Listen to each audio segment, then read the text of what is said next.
बहुत ही प्रसिद्ध क्रांतिकारी राष्ट्रवादी नेता अरविंद घोष, जो कि एक महान शिक्षाविद, पत्रकार और शिक्षक भी थे, उनके बारे में विस्तार से जानेंगे। अरविंद घोष महान कवि, शिक्षक, पत्रकार, प्रशासक और राष्ट्रवादी क्रांतिकारी नेता थे। इनका जन्म 15 अगस्त 1872 ईस्वी में कोलकाता में हुआ था। अरविंद घोष के पिताजी का नाम कृष्णानंद घोष था, माता का नाम हेमलता देवी। प्रारंभ में इनकी शिक्षा दार्जिलिंग के क्रिश्चियन कॉन्वेंट में हुआ। बाद में इन्होंने अपनी शिक्षा के लिए कैम्ब्रिज विश्वविद्यालय में अपना नामांकन करवाया। ये काफी मेधावी छात्र थे, बहुत तेज तर्रार छात्र थे। इंग्लैंड में इन्होंने ICS की एग्जाम की तैयारी किया और 11वें स्थान पर चयनित हुआ, अर्थात 265 छात्र में इनका स्थान 11वां था। काफी तेज तर्रार, बहुत ही कुशाग्र बुद्धि के बालक थे, छात्र थे अरविंद घोष। अरविंद घोष अपनी पढ़ाई को पूरा करने के उपरांत अपने देश की सेवा में लगा दिया। इन्होंने अनुशीलन समिति के स्थापना में भूमिका निभाई। इसके अलावे अरविंद घोष 1906 में भारतीय राष्ट्रीय कांग्रेस के अधिवेशन में भाग लिया और बंगाल विभाजन जो 1905 में हुआ था, उस विभाजन के विरोध में अंग्रेजों के हिंदू मुस्लिम में जो फूट डालने का कार्य किया गया था, उसके विरोध में 1905 ईस्वी में स्वदेशी आंदोलन को चलाया। स्वदेशी आंदोलन, स्वराज, बहिष्कार जैसे मुद्दों को लेकर के अरविंद घोष काफी मुखर हुए।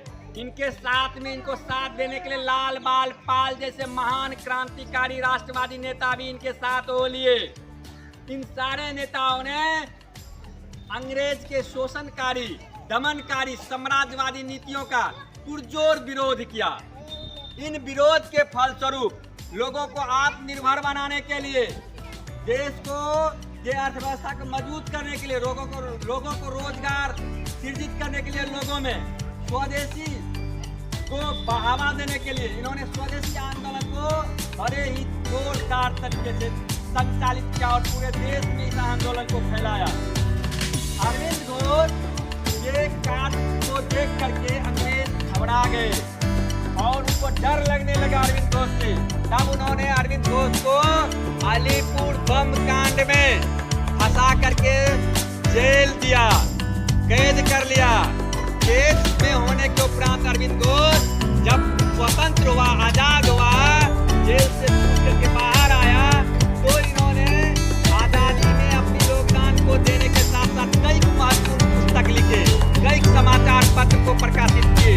इन्होंने वंदे मातरम, धर्मा, सावित्री, गीता, इट्स जैसे पुस्तक को लिख करके लोगों में जागृति लाई, लोगों में राष्ट्र भावना की प्रेरणा को फैलाया और देश के आजादी में महत्वपूर्ण भूमिका निभाया।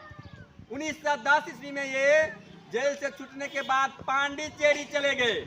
वहां पर इन्होंने 1926 ईस्वी में अरविंदो आश्रम का स्थापना किया और अंतिम समय इन्होंने आध्यात्म, दर्शन जैसे शिक्षा जैसे मूल्यों को जागृत करने के लिए और लोगों में शिक्षा को फैलाने के लिए इन्होंने अपनी पूरी जीवन लगा दिया। और इस प्रकार से इस महान क्रांतिकारी राष्ट्रवादी नेता का 5 दिसंबर 1950 ईस्वी को निधन हो गया। इस प्रकार हमारे बीच से एक महान नेता चल बसे।